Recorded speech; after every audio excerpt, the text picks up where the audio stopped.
Hello everyone, ನಾನು Sushma. Veg wonders ಚಾನೆಲ್ಗೆ ಸ್ವಾಗತ ಸುಸ್ವಾಗತ. ಫಸ್ಟ್ ನೋಡಿ, ನಾನು 1 ಬೌಲ್ ಆಗುವಷ್ಟು ಮೊಸರನ್ನ ತಗೊಂಡಿದ್ದೀನಿ. ನಿನ್ನೆ ರಾತ್ರಿ ಹೆಪ್ಪಾಕಿರುವಂತಹ ಮೊಸರು ಅದು. ಅದನ್ನ ಈ ರೀತಿ ಸ್ಟ್ರೇನರ್ಗೆ ಈಗ ಹಾಕೊಳ್ತಾ ಇದ್ದೀನಿ. ಅದನ್ನ ನೀರೆಲ್ಲ ಬಸ್ಕೊಳ್ಬೇಕು ಇವತ್ತು ನಾನು ಮಾಡುವಂತಹ ಈ ರೆಸಿಪಿಗೆ. ಇದು ಸ್ವೀಟ್ ಅಲ್ಲ ಫ್ರೆಂಡ್ಸ್, ಅಂದ್ರೆ ನೀವು ಶ್ರೀಖಂಡ ಮಾಡ್ತಾ ಇದ್ದೀನಿ ಅಂತ ಅನ್ಕೊಳ್ಬೇಡಿ, ಖಾರ ಇದು. ಹಾಗೆ ನೋಡಿ, ಒಂದು 15-20 ಬೆಳ್ಳುಳ್ಳಿ, ಅಂದ್ರೆ ನಿಮ್ಗೆ ಎಷ್ಟು ಬೇಕು ಅಂತ ನೋಡ್ಕೊಂಡು ಹಾಕೊಳ್ಳಿ. ಬೆಳ್ಳುಳ್ಳಿಗೆ 1 ಚಮಚ ಆಗುವಷ್ಟು ರೆಡ್ ಚಿಲ್ಲಿ ಪೌಡರ್ ಅನ್ನ ಹಾಕೊಂಡು ಇದನ್ನ ಚೆನ್ನಾಗಿ ಈಗ ಜಜ್ಕೊಳ್ತಾ ಇದ್ದೀನಿ. ಅದನ್ನ ಚೆನ್ನಾಗಿ ಜಜ್ಬಿಟ್ಟು ನೈಸ್ ಪೇಸ್ಟ್ ತರ ರೆಡಿ ಮಾಡ್ಕೊಳ್ಬೇಕು. ಇದು ಮಾಡೋದು ಕೂಡ ತುಂಬಾ ಸುಲಭ. ಕೆಲವೊಂದ್ಸರಿ ನಮ್ಗೆ ಹಸಿ ಕೊಬ್ಬರಿ ಇರಲ್ಲ ಅಂತ ಟೈಮ್ನಲ್ಲೆಲ್ಲ ನಮ್ಗೆ ಇದು ತುಂಬಾ ಹೆಲ್ಪಿಗೆ ಬರುತ್ತೆ. ಹಾಗೆ ಒಂದ್ ಸ್ವಲ್ಪ ಶುಂಠಿ ಕೂಡ ತುರಿದ್ಬಿಟ್ಟು ಹಾಕೊಂಡಿದ್ದೀನಿ. ಇದ್ರ ಜೊತೆಗೇನೆ ಪುನಃ ಚೆನ್ನಾಗಿ ಮಿಕ್ಸ್ ಮಾಡಿ ಪೇಸ್ಟ್ ಮಾಡ್ಕೊಳ್ತಾ ಇದ್ದೀನಿ. ಈ ರೀತಿ ನೋಡಿ, ಪೇಸ್ಟ್ ರೆಡಿ ಆಗಿದೆ ಈಗ. ನೆಕ್ಸ್ಟ್ ನಾನು ಸ್ಟವ್ ಆನ್ ಮಾಡಿಬಿಟ್ಟು ಒಂದು ಚಿಕ್ಕ ಕಡಾಯಿನ ಇಟ್ಕೊಂಡಿದ್ದೀನಿ. ಇದಕ್ಕೀಗ ಒಂದು 4-5 ಚಮಚ ಆಗುವಷ್ಟು ಆಯಿಲ್ ಅನ್ನ ಹಾಕೊಳ್ತಾ ಇದ್ದೀನಿ. ನಿಮ್ಮ ಮನೆಯಲ್ಲಿ ಅಡುಗೆಗೆ ಯಾವ ಆಯಿಲ್ ಅನ್ನ ಯೂಸ್ ಮಾಡ್ತೀರಿ ಅಲ್ವಾ, ಅದೇ ಆಯಿಲ್ ಅನ್ನ ಯೂಸ್ ಮಾಡ್ಕೊಳ್ಬಹುದು.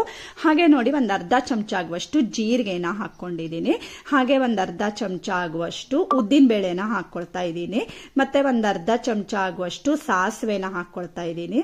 ಎಲ್ಲದನ್ನು ಚೆನ್ನಾಗಿ ಇದನ್ನ ಫ್ರೈ ಮಾಡ್ಕೊಳ್ಬೇಕು. ಸಾಸಿವೆ ಎಲ್ಲ ಚಟ್ಪಟ ಅಂತ ಸಿಡಿಯುತ್ತೆ ಅಲ್ವಾ, ಅಷ್ಟರವರೆಗೆ ಫ್ರೈ ಮಾಡಿ. ಹಾಗೆ ಅರ್ಧ ಚಮಚ ಎಳ್ಳನ್ನ ಹಾಕೊಂಡಿದ್ದೀನಿ. ಮತ್ತೆ ನೋಡಿ, ಒಂದು ಹಸಿಮೆಣಸನ್ನ ಕಟ್ ಮಾಡ್ಕೊಂಡು ಹಾಕೊಂಡಿದ್ದೀನಿ. ಮತ್ತೆ ಒಂದ್ ಸ್ವಲ್ಪ ಕರಿಬೇವಿನ ಸೊಪ್ಪನ್ನ ಹಾಕೊಳ್ತಾ ಇದ್ದೀನಿ. ಚೆನ್ನಾಗಿ ಇದನ್ನ ಒಂದ್ಸರಿ ಫ್ರೈ ಮಾಡ್ಕೊಳ್ಬೇಕು. ಇದು ಚಪಾತಿ ಜೊತೆಗೆ, ಅನ್ನದ ಜೊತೆಗೆ ಎಲ್ಲ ತುಂಬಾನೇ ಚೆನ್ನಾಗಿರುತ್ತೆ ಫ್ರೆಂಡ್ಸ್. ಒಂದು ಹೊಸ ರೆಸಿಪಿ ಅಂತ ಹೇಳ್ಬಹುದು. ಹಾಗೆ ಒಂದ್ ಸ್ವಲ್ಪ ಇಂಗನ್ನ ಹಾಕೊಂಡಿದ್ದೀನಿ. ಮತ್ತೆ 1-2-3 ಈರುಳ್ಳಿನ ಚಿಕ್ಕದಾಗಿ ಕಟ್ ಮಾಡ್ಕೊಂಡು ಇದಕ್ಕೇನೆ ಹಾಕೊಂಡಿದ್ದೀನಿ. ಚೆನ್ನಾಗಿ ಇದನ್ನ ಫ್ರೈ ಮಾಡ್ಕೊಳ್ಬೇಕು. ಒಂದ್ ಸ್ವಲ್ಪ ಅದು ಸಾಫ್ಟ್ ಆಗಿ ಬೇಯೋ ತನಕ ಫ್ರೈ ಮಾಡ್ಕೊಳ್ಳಿ ಇದನ್ನ. ಆಮೇಲೆ ಇದಕ್ಕೇನೆ ಒಂದ್ ಸ್ವಲ್ಪ ಹೆಚ್ಚಿಟ್ಕೊಂಡಿರೋ ಅಂತ ಕೊತ್ತಂಬರಿ ಸೊಪ್ಪನ್ನ ಹಾಕೊಳ್ತಾ ಇದ್ದೀನಿ. ಮತ್ತೆ ಜಜ್ಜಿ ನಾವು ಏನು ರೆಡಿ ಮಾಡ್ಕೊಂಡಿದೀವಿ ಅಲ್ವಾ, ಈ ಬೆಳ್ಳುಳ್ಳಿ ಪೇಸ್ಟ್ ಅನ್ನ ಹಾಕೊಳ್ತಾ ಇದ್ದೀನಿ.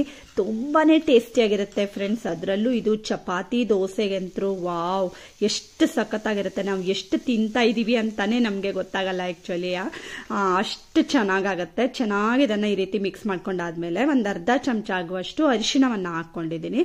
ಮತ್ತೆ 1 ಚಮಚ ಆಗುವಷ್ಟು ರೆಡ್ ಚಿಲ್ಲಿ ಪೌಡರ್ ಅನ್ನ ಹಾಕೊಂಡಿದ್ದೀನಿ. ನಿಮ್ಗೆ ಖಾರಕ್ಕೆ ಎಷ್ಟು ಬೇಕು ಅಂತ ನೋಡ್ಕೊಂಡು ಹಾಕೊಳ್ಳಿ. ಯಾಕಂದ್ರೆ ನಾವು ಬೆಳ್ಳುಳ್ಳಿ ಜಜ್ಕೊಳ್ಳುವಾಗ ಕೂಡ ಒಂದ್ ಸ್ವಲ್ಪ ಮೆಣಸಿನ ಪುಡಿನ ಹಾಕೊಂಡಿದೀವಿ. ಮತ್ತೆ 1 ಹಸಿ ಮೆಣಸನ್ನು ಕೂಡ ಹಾಕೊಂಡಿದೀವಿ ಅಲ್ವಾ. ನೀವು ಖಾರ ಎಷ್ಟು ತಿಂತೀರಿ ಅಂತ ನೋಡ್ಕೊಂಡು ಹಾಕೊಳ್ಳಿ ರೆಡ್ ಚಿಲ್ಲಿ ಪೌಡರ್ ಅನ್ನ. ಚೆನ್ನಾಗಿ ಈ ರೀತಿ ಮಿಕ್ಸ್ ಮಾಡ್ಕೊಂಡು ಬಾಡಿಸ್ಕೊಂಡು ಅದನ್ನ ಸ್ಟೋವ್ ಮಾಡ್ಕೊಂಡು ತಣ್ಣಗಾಗೋದಕ್ಕೆ ಅಂತ ಪಕ್ಕಕ್ಕೆ ಇಟ್ಕೊಳ್ಳಿ. ಆ ಟೈಮ್ನಲ್ಲಿ ನೀವು ಉಳಿದಿರೋ ಕೆಲಸಗಳನ್ನೆಲ್ಲ ಮಾಡ್ಕೊಳ್ಬಹುದು. ಯಾಕಂದ್ರೆ ಇದು ಫುಲ್ ತಣ್ಣಗಾಗಬೇಕು ಈ ಈರುಳ್ಳಿ ಮಿಶ್ರಣ. ಓಕೆನಾ.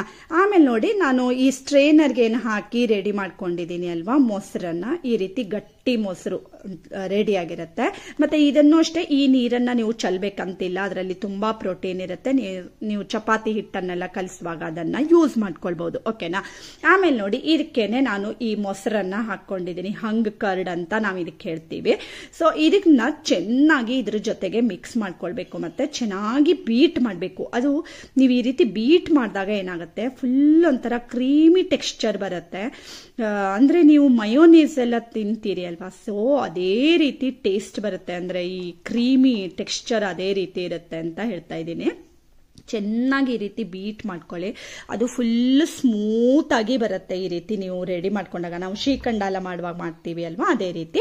ಹಾಗೆ 1 ಚಮಚ ಆಗುವಷ್ಟು ಸಕ್ಕರೆನ ಹಾಕೊಳ್ತಾ ಇದ್ದೀನಿ. ನಿಮಗೆ ಸ್ವಲ್ಪ ಸ್ವೀಟಿಶ್ ಆಗಿದ್ರೆ ಚೆನ್ನಾಗಿರುತ್ತೆ ಅಂತ ಆದ್ರೆ ಇನ್ನೊಂದು ಚಮಚ ಹಾಕೊಳ್ಬಹುದು.